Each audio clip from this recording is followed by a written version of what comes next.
Ngantri cuy. Waduh. Padet, penuh dengan makian. Spesialnya adalah dia dibundling dengan band K-pop ternama. Oh iya. BTS. Nah, tapi sebenarnya kelebihannya apa ya Ini. dari makanan yang dikemas sebenarnya cuman sama band K-pop tadi itu sebenarnya apa kelebihan?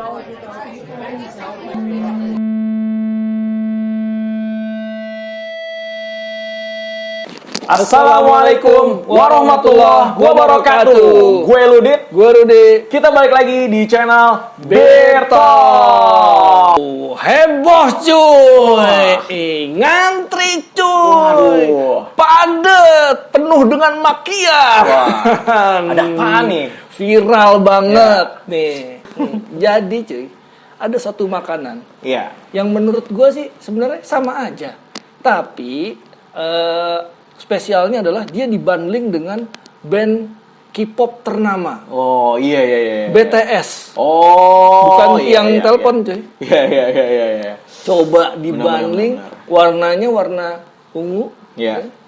Warna ungu, terus orang-orang nggak tahu kenapa semua mengantri melalui ojek online sih. Iya. Jadi yang ribut sebenarnya ojek online-nya. Iya. Gitu. Wah, ini lagi rame banget ya kemarin Rame ya. Dan banget. terjadi penumpukan di hampir Semua. wilayah kota besar di Indonesia ya. Semua outlet. Iya. Semua outlet. Oke, gue udah tahu nih. Dan kemarin ini juga kalau nggak salah sampai polisi, Satgas Covid dan juga Pemda setempat ikut menertibkan ya. Bahkan sebagian restoran cepat saji ini juga ada yang diberikan teguran ya. Iya. Teguran dan denda cuy. Ya, 50 benar. juta. Nggak main-main loh. Wah, ada dendanya ternyata Ada ya. dendanya. Iya, Tapi kan iya. untungnya udah banyak. Nah, tapi sebenarnya kelebihannya apa ya Ini. dari makanan yang dikemas sebenarnya cuman sama band K-pop tadi itu sebenarnya apa kelebihan makanan? Nggak tahu kan lo? Iya. Sama, gue juga nggak Nah, tahu. Tapi emang sih ya kalau Secara kita adalah pemuda yang sudah telat ya. iya, benar. Makanya itu memang di masa-masa muda mereka ya kan masa pencarian jati diri emang Iya. manusiawi ya, wajar lah ya. Tapi ini kayaknya udah Kelewatan. berlebihan ya dan bahkan pada akhirnya bisa merugikan beberapa orang-orang tadi ya, seperti kerumunan dan lain sebagainya ya. Iya. Secara makanan sih sebenarnya nggak ada. Iya. Ya. Cuman kalau kita lihat-lihat di internet ternyata packagingnya dijual lagi. Gitu masalahnya, karena nih kayaknya limited edition gitu, cuman 1 hari gitu. Udah di teaser dari hari-hari sebelumnya. Jadi ada waktunya, itu yang Ada bikinan waktunya. Kerumunan cuman itu doang. Terus udah gitu nanti ya ternyata memang ada di beberapa online shop dijual lagi. Dan harganya wow. Untuk kotak doang itu bisa 500.000 cuy. Wih. Tapi emang ya, ini kan sebenarnya poinnya ini kan kuliner ya, makanan ya. Kuliner makanan ya, cuman dikemas dengan berbagai cara yang untuk menarik pelanggan ya. Iya. Emang zaman sekarang ini kan ya, kalau kita lihat ya, dengan kemajuan medsos ini yang cepat banget viral ya kan, terus apapun yang dijual dari segi produk sampai jenis makanan itu pasti cepat banget ya. Iya. Viral itu cepat banget. Dan zaman sekarang akhirnya makanan ini jadi ribet ya. Jadi yang dicari bukan makannya, tapi viralnya dulu. Nah, itu lagi viral di mana tuh? Kita makan yuk. Nah, Gitu. kemasannya, tempat makannya yang bikin ini tuh jadi ribet ya. Iya. Kalau misalnya kita sederhanakan, kadang-kadang orang ada wifi-nya enggak. Nah, ya kan? Ya mulai dari kecil tuh ya. Mulai dari Dulu kecil ya kan, ada wifi-nya enggak. Kita nggak bisa nongkrong nih selama. Di situ panas, enggak ada AC-nya ya kan. Itu zaman kita. Sekarang kayaknya nggak instagramable nih. Gitu kalau sekarang. Benar. Bahkan untuk menarik pelanggan kafe-kafe atau tempat ngopi ya kan di dunia, di Indonesia atau di dunia itu banyak juga yang unik-unik cuy ternyata cuy. Gue lihat dari web IDN Times ya. Itu ada tempat makan yang menampilkan memakan seperti memakan orang. Iya. Wah, memakan orang. Ada juga ya di Devil Island itu juga ada restoran yang restoran itu berbentuk seperti penjara. Oh, tapi namanya Devil. Iya. Kirain setan ya. Ada juga restoran penjara juga yang lebih sadis katanya. Waduh. Itu kepala men. Nah makanya ada juga dekorasi. Nah, ini oke dekorasi ya, mewah menempel di tembok. Jadi seakan-akan tuh kita jatuh, makan malam tuh di atas langit. Waduh, ngambang-ngambang gitu. Iya. Terus ada juga nih cuy. Ada juga berasa makan di planet Mars karena didampingin sama alien-alien. Padahal belum tentu alien planet Mars begini. Nah, itu kan yang di dunia. Ya? Di Indonesia ada juga nggak sih benernya? Nah, ada tuh. Yang gue tahu ya, yang lagi viral itu ada tuh yang bentuk-bentuk kayak rumah sakit gitu. Oh iya, bener. Itu kayak dekat rumah kita tuh ya. Iya. Dekat rumah kita tuh ya. Sampai kayak minumannya tuh dari infus. Iya, dari infus. Bener. Sebenarnya dalam kondisi yang kayak gini kayak agak-agak gimana gitu, kayak nggak steril gimana. Iya, gitu. benar. Ya, ada lah yang normal kayak bentuk-bentuk pesawat gitu ya. Ada restoran pesawat dari badan-badan pesawat itu sih masih oke lah ya untuk foto.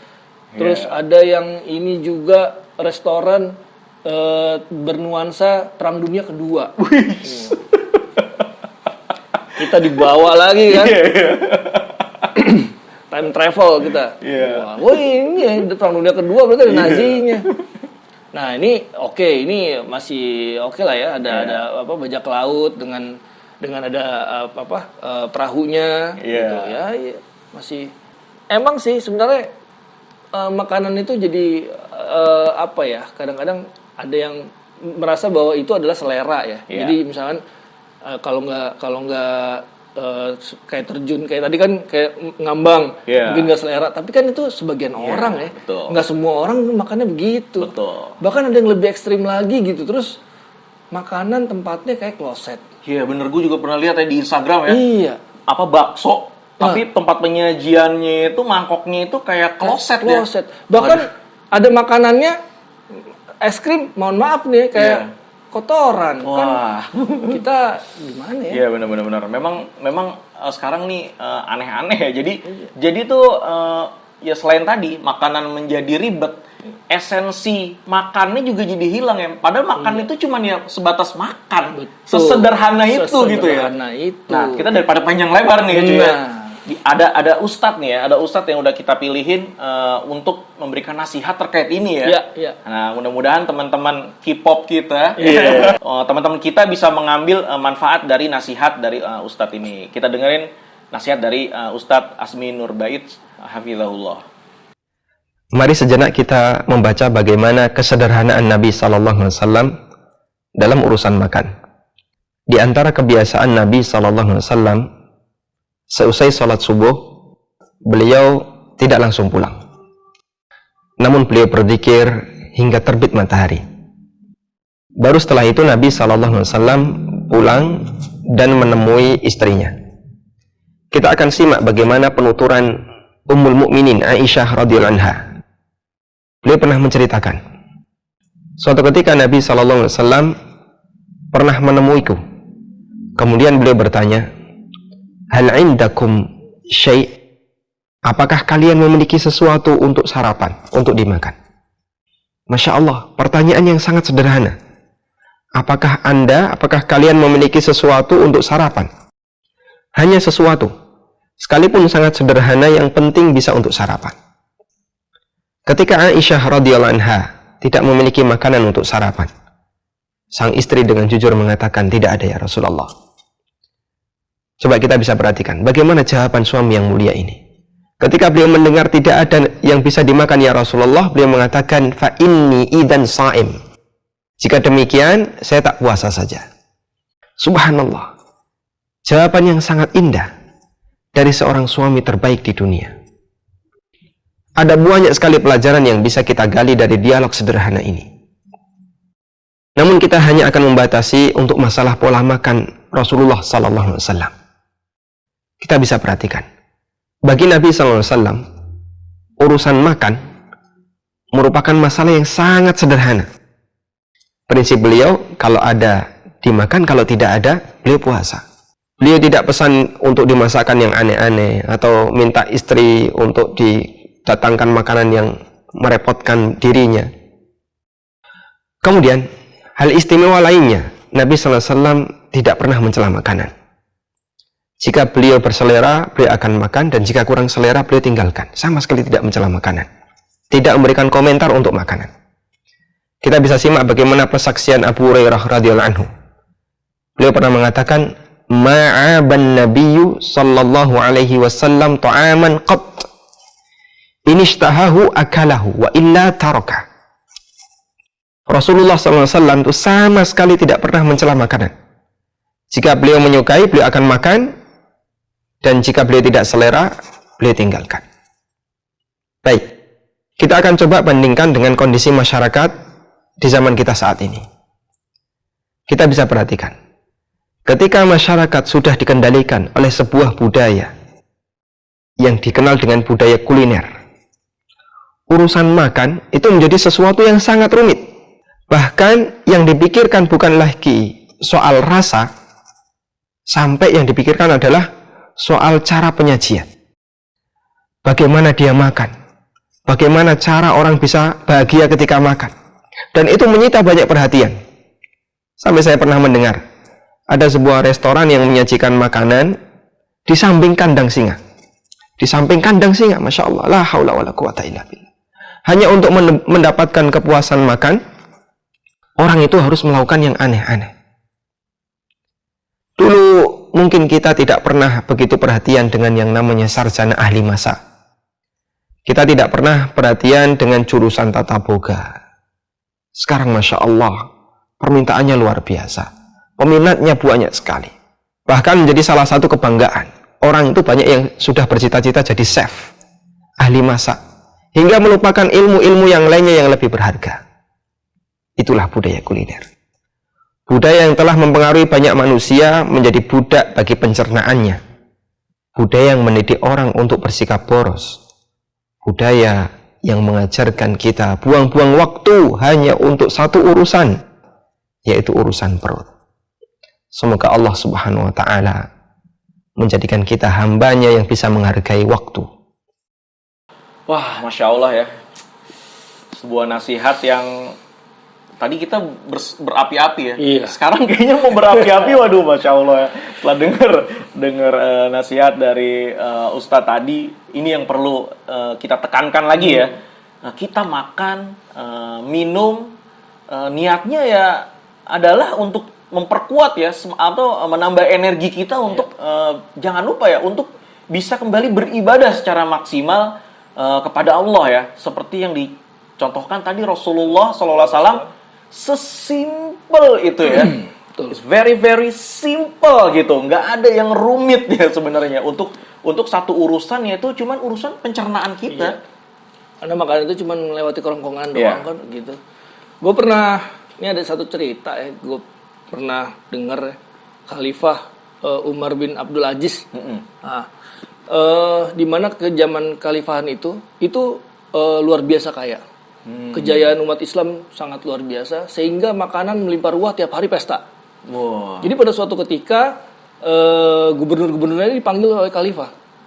Kemudian datang ke tempat beliau, tapi beliau tidak ada. Dan apa yang dilakukan adalah Khalifah adalah membiarkan mereka, gubernur-gubernur ini dibiarin sampai waktu asar. Jadi waktunya cukup lama. Mereka datang sebelum zuhur sampai waktu asar, dibiarin, nggak dikasih makan. Nggak dikasih makan, dan mereka juga nggak berani lah sama Khalifah ya, nggak berani keluar, nggak berani. Jadi dalam satu ruangan udah nggak berani. Pada suatu waktu selesai sholat, mereka dikasih makanan yang biasa banget, nggak enak lah istilahnya. Kalau mereka, aduh ngapain sih makanan begini gitu. Sekelas gubernur gitu. Iya, sekelas gubernur, roti doang gitu kan. Dikasih, mereka makan, kenyang. Setelah itu Khalifah datang. Khalifah datang, disajikan makanan yang baru nih sekarang, yang luar biasa, yang biasa mereka makan. Udah nggak nafsu, cuy. Iya, benar. Udah nggak nafsu. Benar. Artinya apa? Ya makanan cuma sekedar sampai kerongkongan, perut kenyang, selesai. Gitu, nggak ada lagi yang perlu dikhawatirkan sebenarnya gitu ya. Dan kita dari kisah itu kita juga bisa ambil apa ya? Ambil poin juga ya. Mungkin kadang-kadang apa yang dihidangkan di kita belum tentu berkah ya. Karena di situ ada setan-setan yang apa ya, yang menggoda terus, gitu ya, karena kita lupa berdoa, saking bernafsu ya kan, dan pada akhirnya menghilangkan keberkahan dari makanan-makanan itu sendiri, walaupun makanan itu sebenarnya sederhana ya. Sesederhana itu ngelewatin kerongkongan, masuk perut, kenyang, selesai kan. Tapi gini cuy, kayak yang tadi disampaikan oleh Ustadz, sebenarnya ada yang salah nggak sih dengan kreasi kuliner, terus profesi chef? Sebenarnya nggak ada yang salah jika ya kan betul. didudukkan dengan sesuai porsi-porsinya aja ya masing-masing. Artinya ya kalau misalkan makanan, ya makanan itu untuk menambah selera, ya artinya gini, ya di makanan itulah yang dikreasikan kan. Kalau sekarang ini kan tempatnya lah dimacem-macemin, terus dibuatin yang aneh-aneh lah, dengan tujuan Instagramable tadi kan gitu ya, difoto, oh iya gue makan deket WC, difoto gitu kan, gue makan deket kandang singa. Ya udah lewat daripada tujuan makan itu sendiri, dan itu tadi kata Ustadz akhirnya menghambur-hamburkan waktu, ya kan? Ini juga ya jadi pengingat kita ya. Dan kalau kita balik lagi ke depan ya, bungkus BTS tadi, yang dimakan kan makanannya. Yang dihias mungkin makanannya harusnya ya. Makanannya, bungkusnya nggak dimakan, dan akhirnya kayak lo bilang tadi menghambur-hamburkan waktu. Lama itu Gojek mengantri, ya jadi pakai waktu jual lagi, jual beli yang sesuatu yang nggak jelas. Dan intinya jangan kita terjebak akhirnya pada sesuatu yang sebenarnya ya nggak akan menjadi apa-apa buat kita, nggak manfaat dari kita. Nah, tapi nih sebelumnya kita mau rekomendasiin nih kuliner yang mudah-mudahan bermanfaat dan menambah energi, ya karena ada karbohidrat juga di sini. Tentunya menambah energi untuk kita bisa beribadah. Nah, ini kita kali ini kedatangan ayam bebek abati. Alhamdulillah ya, barakallah ya, kita bisa makan siang dulu nih. Betul. Jadi di ayam bebek abati ini spesial cuy. Karena daging dan ayam bebeknya dipanggang atau digoreng dengan saus dan bumbu khas abati. Masya Allah. Dilengkapi dengan sayuran yang istimewa. Ya. Kemudian ada 3 macam sambal yang bisa dipilih. Wah, apa aja loh? Terasi, sambal hijau, sambal bawang. Nah, itu bisa dipilih, tapi pilih 2. Dagingnya gimana dagingnya? Wah, dagingnya jangan ditanya. Juicy banget. Wah, juicy banget dagingnya. Ini bisa dipesannya di mana, cuy? Bisa dipesan di GoFood dan GrabFood. Oke. Jadi tinggal ketik abati ayam bebek. Itu ada di 2 kota besar.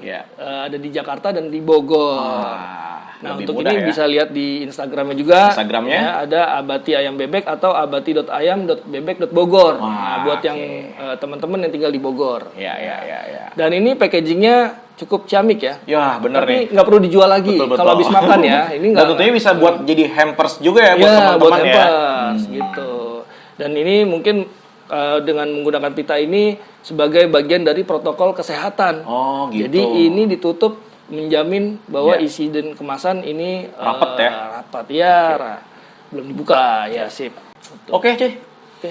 Mungkin segini dulu konten singkat dari kita. Ini hanya sebagai reminder buat kita dan juga mudah-mudahan buat teman-teman semua, teman-teman K-pop kita tadi ya. Teman-teman K-pop kita. Ya, kalau berkenan semoga konten ini menjadi pahala jariah buat kita semua. Silakan di-subscribe, di-like, dan di-komen. Kalau nggak juga nggak apa-apa, cukup di-share aja. Gitu. Dan kita juga mau mengingatkan kalau ada kejadian-kejadian yang lagi happening atau mau kasih masukan buat kita, boleh di DM di Instagram kita ya. Dan mudah-mudahan kita bisa angkat di konten-konten kita berikutnya. Oke, kayaknya segitu dulu nih konten kuliner kali ini. Sampai ketemu di konten-konten kita berikutnya. Wassalamualaikum warahmatullahi wabarakatuh.